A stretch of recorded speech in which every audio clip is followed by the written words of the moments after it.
నిలువద్దము నిన్ను ఎప్పుడైనా నువ్వు ఎవ్వరు అని అడిగేనా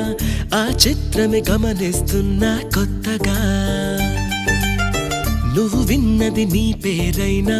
నిన్ను కాదని అనిపించేనా ఆ సంగతి కనిపెడుతున్నా వింతగా నీ కన్నుల మెరిసే రూపం నాదేనా అనుకుంటున్నా నీ తేనెల పెదవులు పలికే తీయదనం నా పేరేనా అది నువ్వే అని నువ్వే చెబుతూ ఉన్నా